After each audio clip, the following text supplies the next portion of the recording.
Soy Milka Niazoa, cursante de la Cátedra Derecho Sucesoral SAYA-F. En esta ocasión voy a exponer sobre el derecho fiscal aplicable a las sucesiones. Primeramente debo señalar que el derecho fiscal o derecho tributario es una rama del derecho público que estudia todas las normas jurídicas a través de las cuales el Estado ejerce su poder tributario. Esto con el propósito de obtener de los particulares ingresos que le permitan al Estado sufragar el gasto público en aras de la consecución del bien común. En este marco del derecho fiscal se ubica el impuesto sobre sucesiones.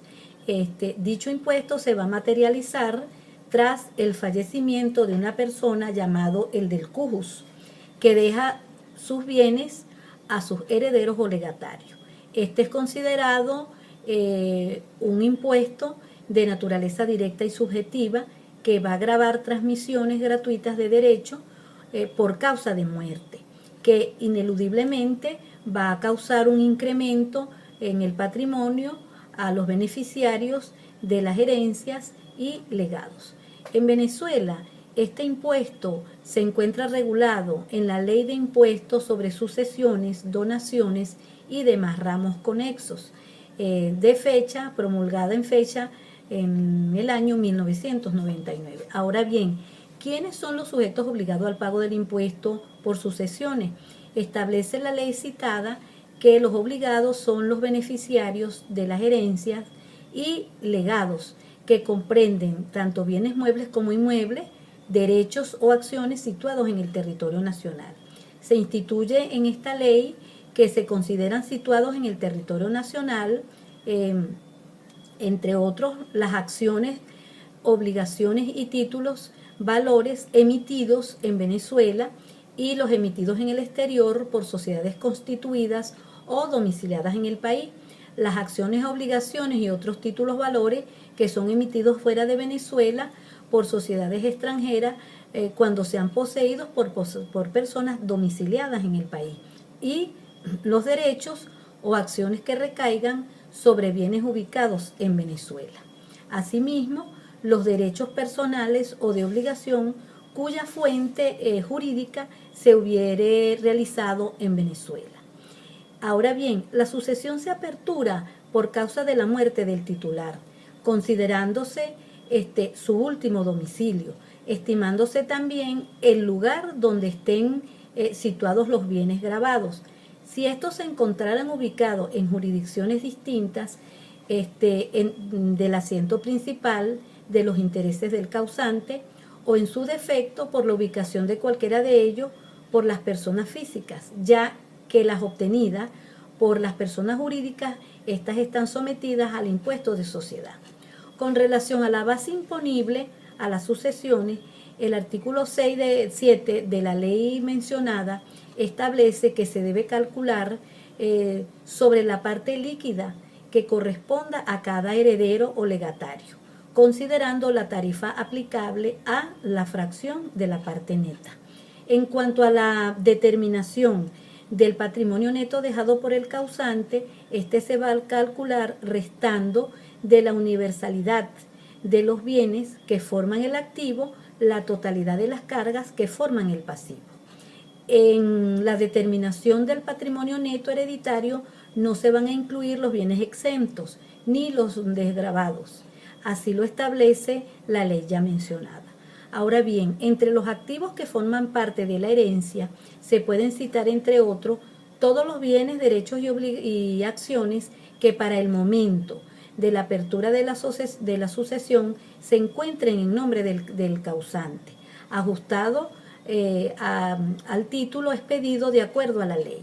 Aquellos inmuebles que para el momento de la sucesión aparecieran enajenados por el causante por documentos no protocolizados en la correspondiente oficina del registro público, conforme a la ley, exceptuando las enajenaciones constantes en documentos auténticos, cuyo otorgamiento haya tenido lugar por lo menos 2 años antes de la muerte del causante. Asimismo, los bienes enajenados a título oneroso por el causante en nuda propiedad y con reserva de usufructo a estas mismas personas dentro de los 5 años anteriores a su fallecimiento.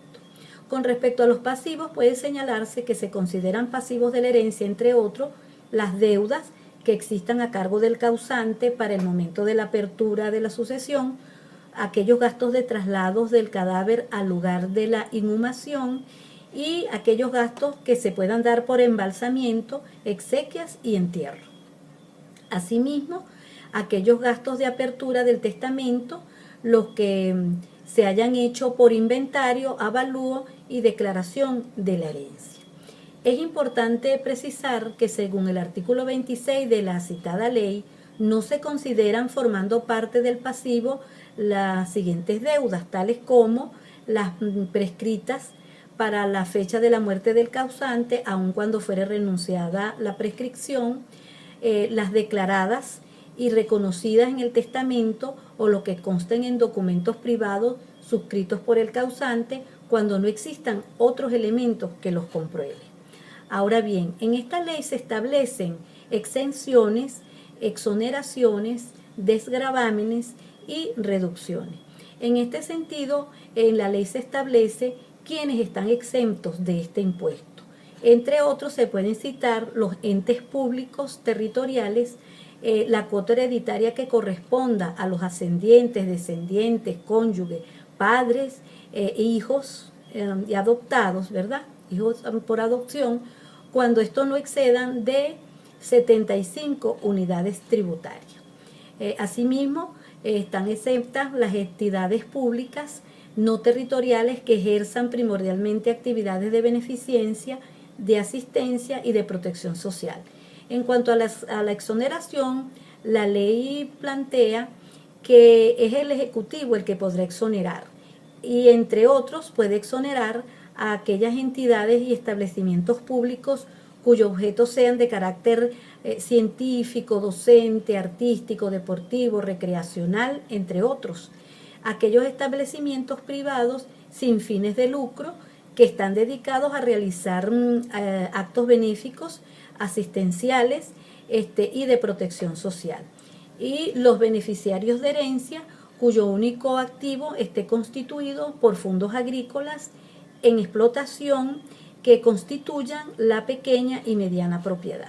Ahora bien, con respecto a los desgravámenes, puede señalarse que no formar parte de la herencia a los fines de liquidación del impuesto sobre sucesiones, excluyéndose, entre otros, la vivienda que haya servido de asiento permanente al hogar del causante y que se va a transmitir con estos fines a los ascendientes, descendientes, cónyuges, padres e hijos por adopción. Las cantidades percibidas por concepto de prestaciones o indemnizaciones laborales, de contratos de seguros y las pagadas por instituciones de mutuo auxilio o Montepío. Asimismo, siempre y cuando esto hayan sido por ocasión de la muerte del causante. También están los libros, la ropa y los utensilios de uso personal y el mobiliario de la casa del causante. No quedan incluidos aquí de la excepción aquellas consideradas joyas y objetos artísticos que constituyan colecciones valiosas ni archivos de valor histórico a juicio del Ejecutivo Nacional. En cuanto a las reducciones en el monto del impuesto que recaigan sobre la cuota líquida del heredero, en el artículo 11 de la ley mencionada se detallan las mismas. Un aspecto relevante en el contexto sucesoral es la declaración de sucesión, que va a implicar la liquidación de impuestos. Se dice que cualquiera de los herederos o legatarios pueden presentar en los 180 días siguientes a la apertura de la sucesión una declaración jurada de patrimonio. Esta declaración se hará ante el Servicio Nacional de Administración Tributaria CENIAT y esta declaración debe ir acompañada, entre otros requisitos, por la acta de defunción de la persona de cuya sucesión se trate, fotocopia de la cédula de identidad del causante y de los herederos, el acta de nacimiento de los hijos legítimos reconocidos o descendientes que heredan por derecho de representación, los documentos que soporten propiedad y posesión de activos, el registro de información fiscal de sucesión y las credenciales del abogado que firma el acta, la planilla. Muchas gracias.